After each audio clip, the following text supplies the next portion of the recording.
Good morning, friends. Mark Holmes here with my buddy Cowboy Joe Boo, as well as Joe Bear in the house. And as always, I want to thank you all for watching, commenting, subscribing, and being part of the Joe Boo Sports Report. Hold on, I've got to let Roscoe in.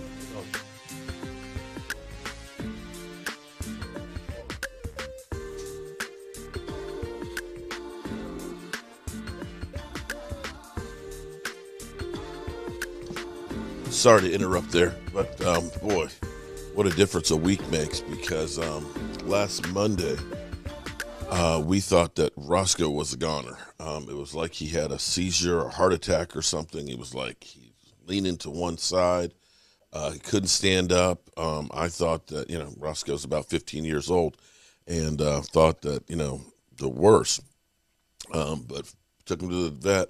They said it's something with old age and things, and they gave him some different medication, and he's coming along real good. But yeah, his signs are good now. So that old dog ain't ready to go nowhere. But when he came to the door, I don't want to leave him out there. They got to take care of the dog. So forgive me. So I started a few weeks ago on the Micah Parsons train for Beyond Defensive Rookie of the Year, to being actually a candidate for Defensive Player of the Year. And people always tell me I'm crazy, I'm stupid, you don't know what you're talking, which is cool. I get it. I understand, but I like being the guy who puts out the ideas, and then everybody else comes in and fills out the blanks later on after it's safe to come through. I literally take all the bullets for everybody else. And then people start thinking, maybe that's not as crazy as we thought. Because if you go through Bleacher Report this morning, and shout out to Calvin Watkins, because Calvin Watkins found numbers that I couldn't find, because I always use Pro Football Reference, and they only had the sack numbers for Lawrence Taylor. So Calvin Watkins actually tweeted this morning, 7:10 this a.m. I'm up and doing this a little early because I got to get on the road. I've got some stuff I have to take care of down the country, and I got to get my generator for this weekend. I have yet to send out the tickets. I'll work on that when I get back this afternoon. I still have to figure out the app and all that, but I will get that going starting tonight and tomorrow. By tomorrow afternoon, you should have them. So he found the numbers for Lawrence Taylor. So I've been telling you he's at 9.5 sacks, 1 interception, 133 tackles, which is huge, 8 pass defenses, 2 forced fumbles, and who knows how many quarterback hits. So Lawrence Taylor got Rookie and Defensive Player of the Year award. I didn't realize he got both. So shout out, Calvin, you got more detail than I did. I don't know that Micah can get 133 tackles, because he's at 72 right now. He's got 4 pass defenses. He already has the 2 forced fumbles. He's got 10 sacks. So that's rarefied air that we're talking about. But it's not just Calvin Watkins, because now you see Dallas Cowboys making the case for Micah Parsons as NFL Defensive Player of the Year. Going down the power rankings. Oh, Jason Garrett. Duke is thinking about hiring Jason Garrett as the head coach for Duke University. Well, I think it helps his case that him being fired with the Giants, they didn't get a boost. And you could look at it and say, oh, it was Jason Garrett's. No, they just realized that the Giants just suck. That's what they realized. Of course, Aldon Smith charged with a DUI. And as you go down through here, almost here. Okay. I thought there were a couple more articles. Okay, I thought there were a couple more articles on it. But you've got to start thinking about him, for him, those numbers, because we've never seen a guy that is that versatile since Lawrence Taylor. And this is the beef, of course, that is with Bad Dog. I'll get to that in a few more minutes. That's as versatile as him, speed-wise, being able to get around the edge, being able to bull rush people. And when I talk about this, it's so funny, because I have people that are always coming after me. There's some Rams fan out there who's saying, until Micah Parsons is getting double teamed, then this isn't even worth having a conversation. Well, if teams don't recognize by now that you have to double team him, which he is getting, he's getting tight ends as well as running backs that are also trying to slow him down, and he is beating them. teams don't recognize that he can blow up a play and strip sack or get you a big sack, then they're stupid. They're flat out stupid. And when you had a game like you had last week where DeMarcus Lawrence is just getting back, or a game like before where DeMarcus Lawrence isn't there and Randy Gregory isn't there, and it's just, Tristan Hills and Carlos Watkins, some of the guys are kind of journeyman defensive linemen or very young guys. There aren't major players on that defense. It's just that guy. It's just him that you have to stop. But yet they can't stop him. So the Cowboys get back out on the field today, practice-wise. We're talking about practice, not a game. Preparing for the Washington football team. It is Wednesday. It is hump day. And it's time for them to get back on the field. And this is, or will be, going into this game, the healthiest that the Dallas Cowboys will be. I don't know how Zeke Elliott's leg is going to be, but, they last played on Thursday. They had 6 days of rest, which is huge going into the last 5 games. A much-needed rest. I'm hoping that Dak Prescott's calf heals up some more, because it does look like he's still having some lingering effects from that. Let's hope that Zeke Elliott's knee and ankle, it's kind of healed up a little bit, and that Tyron Smith got a little bit more rest after finally getting 2 more games under his belt. So, Bad Dog yesterday, I did a video about Bad Dog because he went off on me about talking about Micah Parsons' rookie year compared with Lawrence Taylor's rookie year. He took it as I was talking about the totality of Lawrence Taylor's career, and I said that it's not there yet. But it's funny, though. It's funny because Bad Dog is this guy who said that Daniel Jones will be better than Dak Prescott.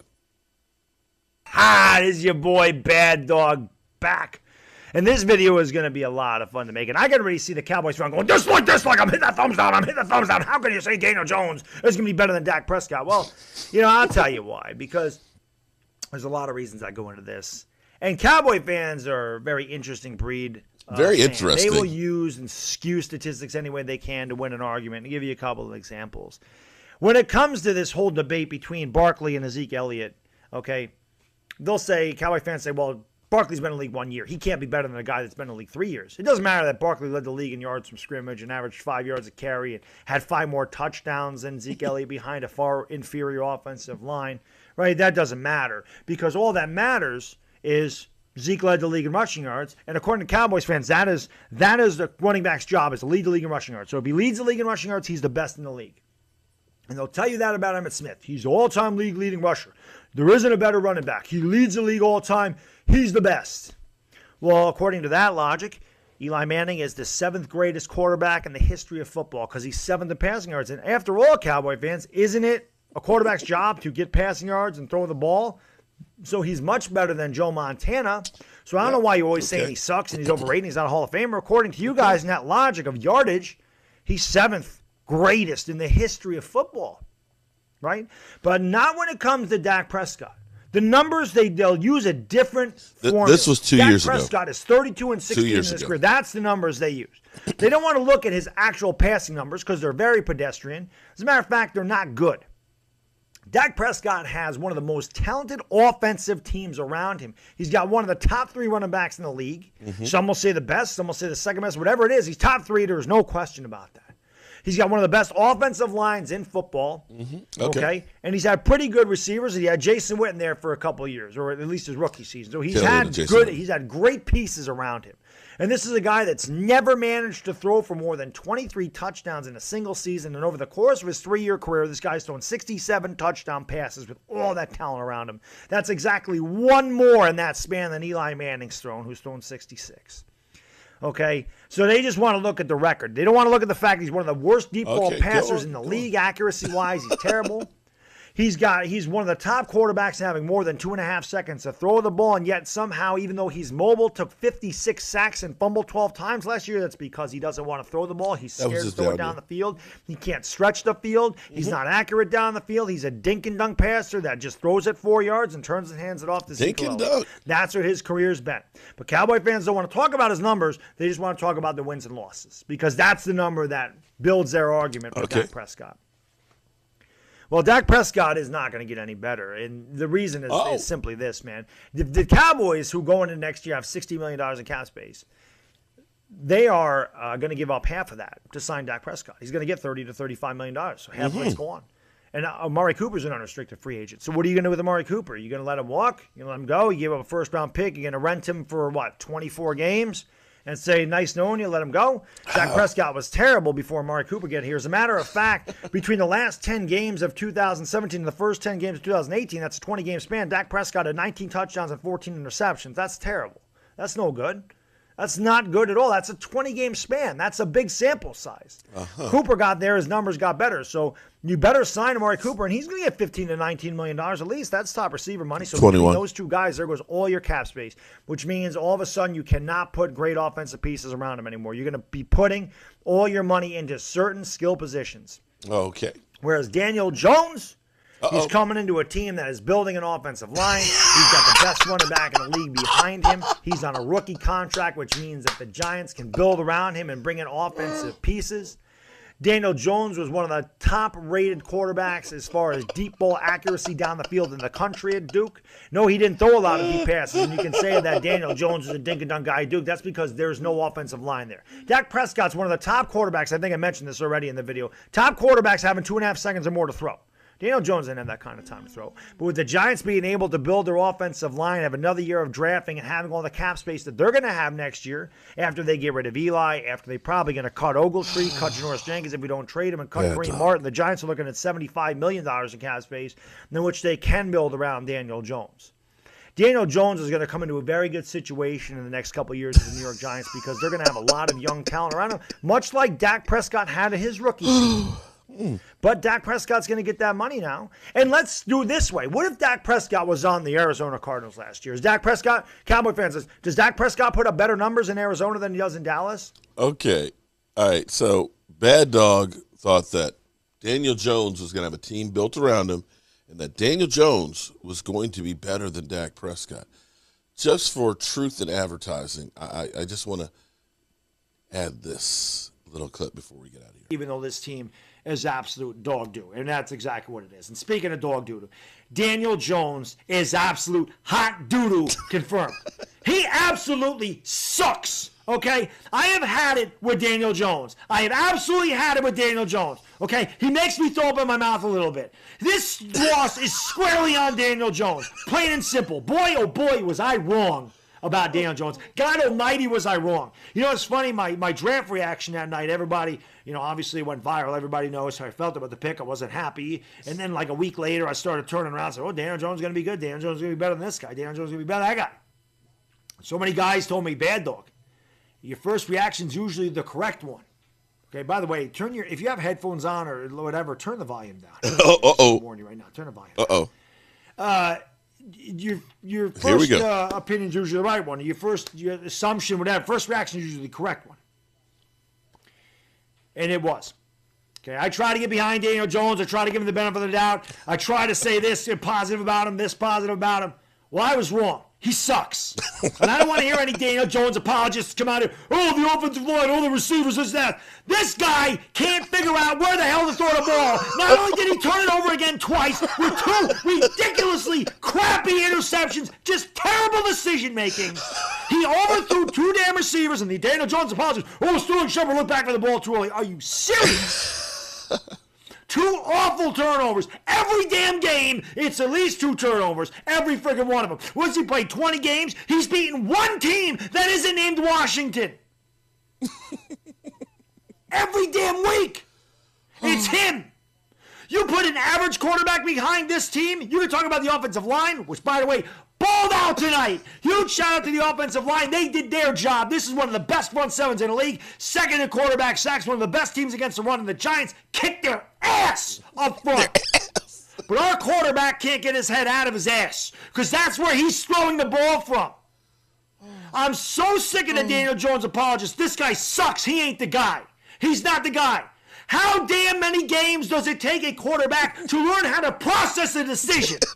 The end of the game when we went for the 2-point conversion, yeah. It's stupid. The official threw the flag. They had a confab. They picked it up. It's dumb. Why do officials throw flags and then pick the flag up? What the hell does another official see? What are they talking about? It's ridiculous. But the fact of the matter is, it should have never even came down to that. Deion Lewis was wide open. He threw it late, and he threw it behind him, which is something he does all the time. He cannot process fast enough. That has nothing to do with talent. That has nothing to do with the offensive line. That has nothing to do with coaching. That is all him. I have absolutely had it with this quarterback. I'm not an Ohio State quarterback guy. You all know that. But if Justin Fields is here, you give me Justin Fields any day of the week over this guy. You give me Trey Lance, you give me Trevor Lawrence. I don't care. If we're drafting top 3, Daniel Jones needs to be out of here. And the first thing smoking, get him the hell out of here. We will never win with that guy as quarterback. Never. Okay. Wow. Bad dog. Tell me how you really feel. So, back to what I was saying about Micah Parsons. So it's kind of funny because you lambasted Cowboy fans. You lambasted us and said, oh, we're crazy. That Barkley is a better back than Zeke Elliott. One-hit wonder, 1 year. He can't stay on the field. You said, bad dog, you said Dak Prescott, he won't be able to. They'll sign him and Amari, and they won't be able to get any pieces around him. And that Dak Prescott won't get any better. Okay. All right. I know Dak is in a little bit of a slump right now, but you got to look at Dak Prescott's little bit of slump better than anything that Daniel Jones has ever done. So is it possible? Is it possible now that people besides me are comparing Micah Parsons' rookie year to Lawrence Taylor's rookie year, that maybe it's possible that he could be, showing up maybe like Lawrence Taylor? Is it possible that you, bad dog, could be wrong about a player? Because we know you were spot on Daniel Jones and Barkley, and the whole team, because you said your team was building. They're putting pieces around. Well, I got to tell you, you need to just take some dynamite and blow the whole mother humper up from the GM on down and start over. I think what this really is you're angry because your team sucks. All right, y'all. I got to get down the road, get the generator, take care of some business, get back here, get the tickets and stuff to you guys. Right now, the weather forecast, now they're saying it's going to be 50 degrees. They're adding one more degree for Sunday, and it's going to be partly cloudy or partly sunny. I'm going to say partly sunny. A little chilly, but we're going to have good weather for the game. And as always, you know how we roll. Our coach here, and as always, I want to thank you all for watching, commenting, subscribing, and being part of the show for the sports report.